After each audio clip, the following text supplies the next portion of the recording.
couple of new guns at SHOT Show 2022. These are not gear reviews, more like introductions, and I got several to show you.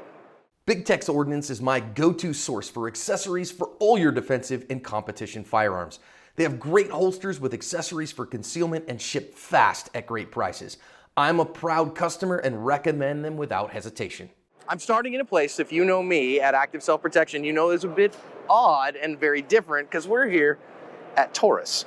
And this is the GX4. Now, you know I want guns that run well. And in the past, the G2, the G3, quite frankly, in my classes have been nothing but problems.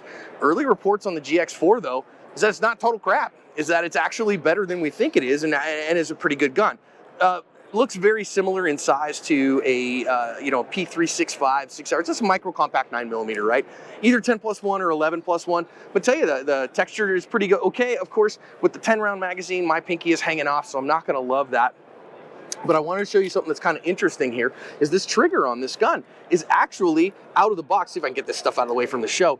It's a fairly short take up, no creep, very little over travel. When we reset, short. So this trigger, as an improvement over the G3, it's night and day. I mean, the G3 is long, stacky, a little creepy, long over travel, long reset. It's probably one of the things I like least about the G3. This little guy, short, crisp, not bad. They make this in an optics ready version as well, so you can even put a micro dot on it. Am I ready to approve of it? Heck no, I'm not ready to approve of it. I don't know that it's gonna put up with any kind of significant use, but as a new gun out here and my first time putting my hands on it, fairly impressed with this. Next, we're here at the Smith & Wesson booth. This one's been intriguing. It's their new CSX. So this is a new Micro 9, but it's a little different because it is a hammer-fired, single-action only manual safety gun. And it's interesting. Again, it's textured very much like their M&P 2.0 line and their Shield Plus line, and is little, right? So if I get this with the flush mount magazine, you can see, man, it's just a little too small for a three-fingered grip. But that's a Micro 9, you're gonna do that. They do make an extended 12-rounder, which is a little better and is kind of on the edge for me. I'd guess that this is gonna be hard for me to shoot, but single action gun, so you can cock like that if you want to, or at the show and all that safe. So you have a little trigger hinge here, but very 1911 style trigger in that you have very little travel on that trigger. So you have a trigger safety like a striker fired gun, then press, almost no travel whatsoever. And if we reset, we come back. Okay, so if I come that, oh gracious, John. There we go. Now we get this idea of where's the reset. That's all she gets. So a nice short glass break, single action only reset. Now, let's talk about the safeties on this gun. You can see low profile, which normally for me means suck. Okay, so that's very low profile. But what I'm finding here is I've just got my hands on it for the first time. If I'm drawing it with the thumb over, it's not hard. It doesn't have a lot of motion, so it's actually fairly simple. And if you can miss it, but you see here that it's generally speaking pretty good. As long as I keep some inboard pressure on things, it comes off pretty well. So, as much as I think it's going to be hard for these things, this is actually not too bad and might be a workable solution. It's beefy, it's a metal frame gun. I think it's kind of interesting, quite frankly.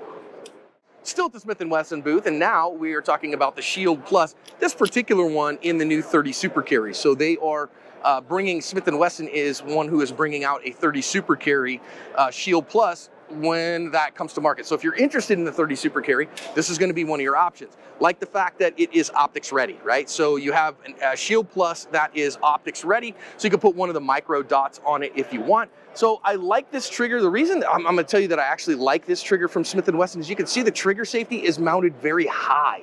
And the reason that's helpful is if you're like me and you got these big padded fingers and you got big size XL hands, whatever, it's not a big deal. But when you've got smaller hands, this is a big deal to get that trigger safety depressed. This one is long and so is very good. So now the other thing with this trigger, you can see not too much over travel, a little tiny bit of creep, not a lot of over travel, and a nice crisp break. Reset on that guy, a little long, but not bad. So this is what we've kind of come to expect out of the Shield Plus. It's a small gun, but so again, just a little too small for me with the standard flush magazine. I'd go with the extended mag to have a little bit more purchase on it. But If you're looking for a gun at 30 super carry, this is probably your #1 choice, unless you're going to go with a high-end custom gun. But I also like the fact that the optics ready on this is good. The trigger on this, it's not bad. It's not perfect. You know, you probably get some upgrades in that, but it's another option for a new gun here. Okay, this one's super cool. Not really a new gun at SHOT. FN low-key snuck in with the Browning high power, FN high power, of course, which, why is that cool? Well, all right, I'll be honest with you. Springfield said they were going to bring the high power to the show. Well, then they didn't show up to the show. And I think it's actually kind of, cool and poetic that FN did. If you know the history of this gun, this is probably John Moses Browning's pinnacle design. Oh, I said that even though he designed the 19 by God 11. The high power was what he was working on at his death in 1926 that was finished by FN Herstall. And so it is, they're the ones who made it. So this is kind of OG, right? And in its modern configuration, 17-round magazine and single action only, external safety, a beautiful trigger, of course. So that's what the 1911 folks are really used to. You see just a tiny bit of pull there, nice and sharp break. And again, we'll have to do it that way in order to see the reset. Nice and short, kind of hard there with that thing in the middle, but short reset. No, almost no take up again, and goes from there. So they have them here. This one's pretty cool in a Cerakoted one. Of course, with the high power, you can change the side straps for more purchase or less or whatever. But, man, some guns just feel right in your hand. And I got to tell you what, Grand Puissance from FN, from the maker of the gun, I've always said when you shoot the high power that it's tapers in the front here. It's a very light gun in the front, so you would expect it to have a lot of muzzle rise, but because it's a steel frame gun, it's heavy, it's beefy, you don't get that.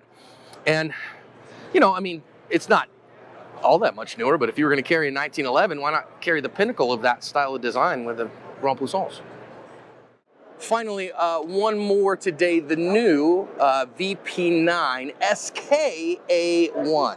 So it is the updated VP9 SK, which basically means here that you have optics ready with the new sighting system on it, right? So you get an optics plate attached to it. You can then order various optics plate. You can see this one's got an Acro P2 on it with the new sighting system on it. So that means blacked out rear sights and a high-vis yellow front sight.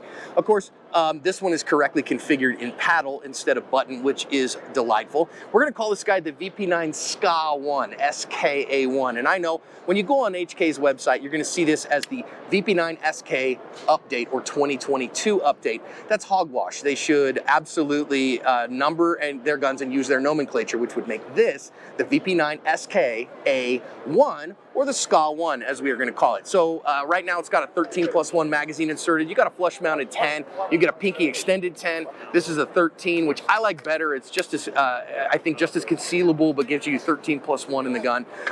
Optics ready out of the box. Gun shoots great. So a couple of new guns, all in the micro segment of the market. That's what's the hotness right now. So go check them out.